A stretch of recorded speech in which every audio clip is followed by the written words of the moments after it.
I just wanted to remind all of you this early morning that if nothing changes, nothing changes.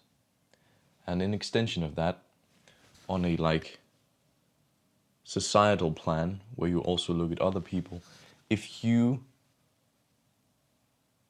have the same behaviors as everyone else, you will achieve average results. If you have the input that everyone else has, you'll get the same output.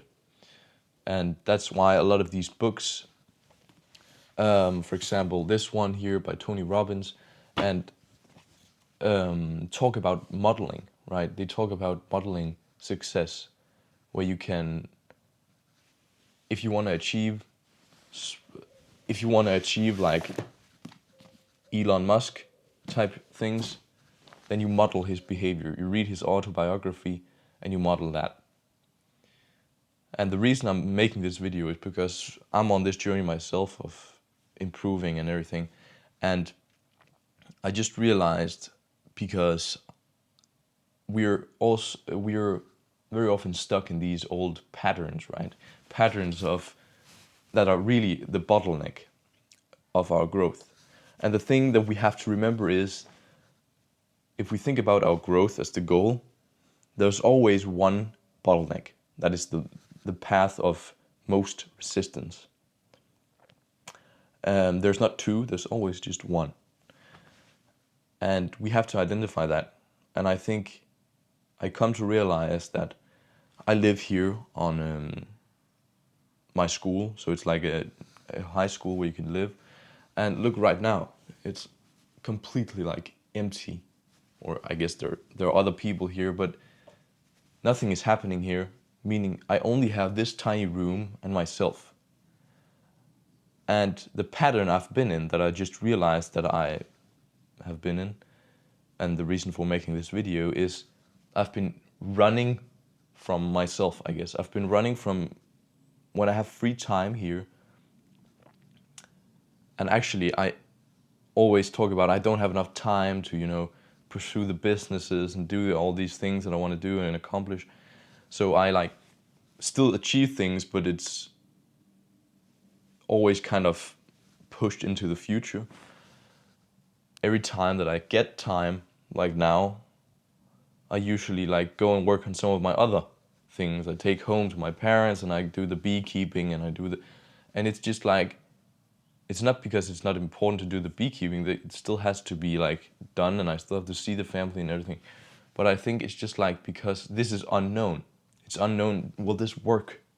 Will this even work? I know that if I go home and do the beekeeping, I know that. I've done it 1,000 times. 1,000 weekends where I've gone home, been with the family, done some things, not really making extreme progress. And yeah, so I want to talk about the incremental progress that I'm experiencing right now. And the thing I said at the beginning, if nothing changes, nothing changes. So if you want change, then change your behavior. And what does that mean? Well, it means all of these wonderful books that you might read, right? Every time you hear something like, if you want success, then think and grow rich. How do you do that? Well, you write a statement down. I wouldn't have done this a year ago. If I read that book, I'd probably just have read some of it and I wouldn't have taken it any further. And that is the definition of not changing your behavior. So if nothing changes, nothing changes. And sometimes we explain things with words, and we don't take it into the present moment. And when you say building a business is very hard. Okay, fine. And then you start building a business and you realize, oh, this is what hard feels like. This is the thing that we talked about, which had no emotional connection to anything. This is the thing. This is how it feels. And the same thing, I think, is true for changing your behavior. You think it's obvious, if nothing changes, nothing changes, right? If you change nothing, you will get no change. But it's not so obvious because you're in these old patterns. and they can be very hard to break, as I just have realized. Or not, yeah. And I want to just share with you the two things I'm trying currently. Actually, there are three, to change these patterns. One thing from this book, Think and Grow Rich, is like you really want to take your destiny into your own hands and really want to, okay, who do I want to become? Like the character traits I want to have, the goals I want to achieve, the impact I want to have, everything. You want to take that into your own hands. And how do you do that? Well, I believe fundamentally, and I think this has been proven again and again in all of these stories from the successes, that if you really put your mind to something and you basically forget everything about all the other things, you have one overwhelming desire, you pursue that, you can achieve it. You can achieve everything, but if you have really just one thing, you can achieve it. So that sounds great. The only kind of threat to that pursuing this goal and just achieving it is distractions. It is that you get distracted by what somebody else is doing, and he's making money over here, and he's doing this thing with the girls, and he's doing, and you get distracted, right? So there are 5 hindrances that this Shaolin monk that I watched talk about. It's like physical pleasure, like touch and food and everything, and there are like 4 others, right? And so these are really the hindrances. And how do you kind of combat those hindrances? How do you stand your ground when the physical touch and the food and the everything tries to drag you away, and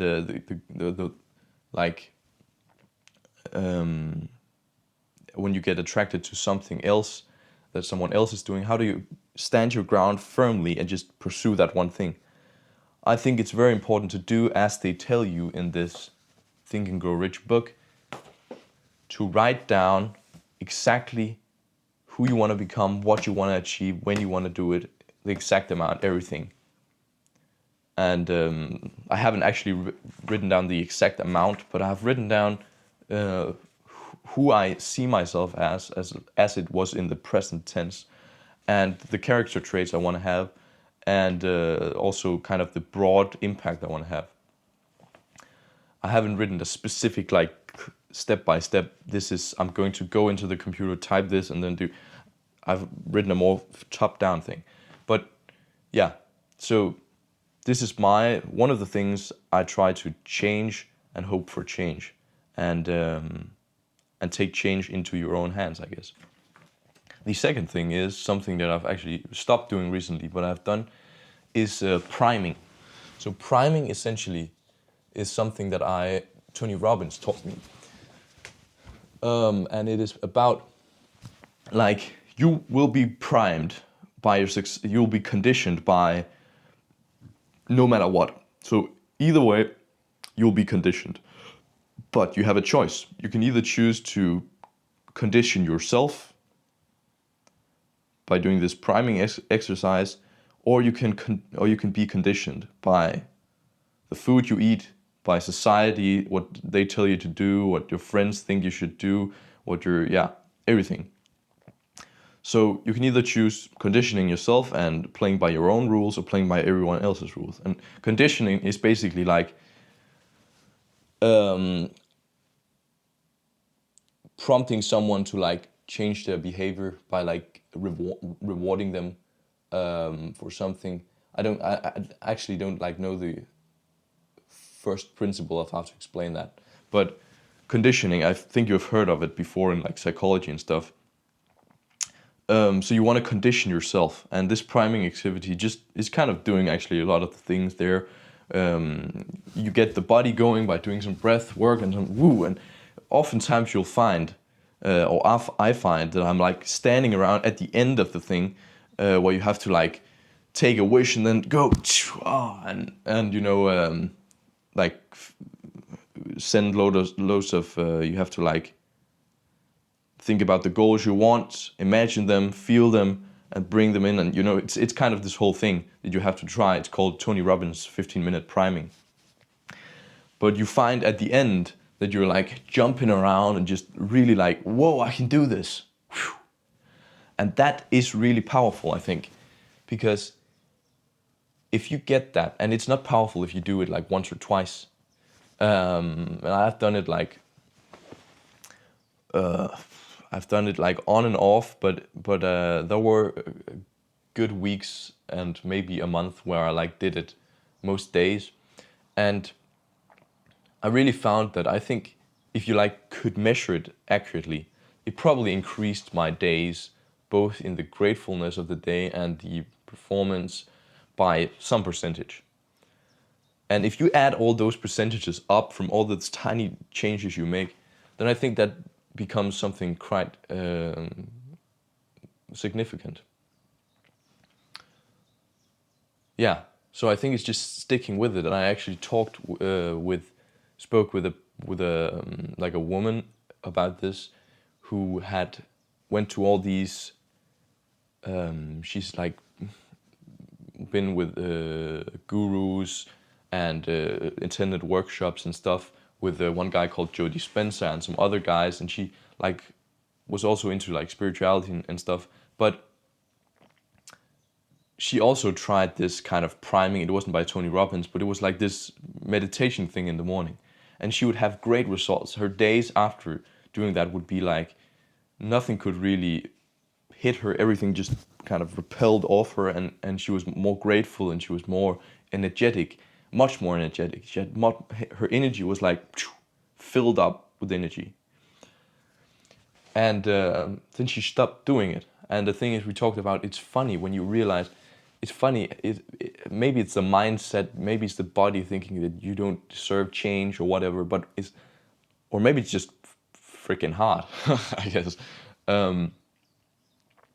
When you have this thing that actually works and you then decide to not like do it every day, that seems ludicrous, right? But it's because you have to take the initiative yourself. There's no one telling you, go to work, go to do this, go to the priming, do the priming. You can just choose whether you want to do it or not. So at the end of the day, I think we are all responsible for change in our lives, and we are all responsible for that change being in a positive direction, in the direction that we want. And I think fundamentally we have a lot more influence than we would like to talk about over our lives. We have all the influence we need to change our lives. And I think, I'm sitting here saying a bunch of fancy words, but honestly, I'm also struggling with it. I'm also really fighting to try and change and keep on changing, and like keep consistent, basically. Yeah. People don't want to admit it because then they realize it's their fault that they're not where they want to be. And I think that's a shame, because if you think it's somebody else's fault, if you don't think it's your fault, you think it's someone else's fault, and then you can change nothing about it. Then you can just be a victim all your life.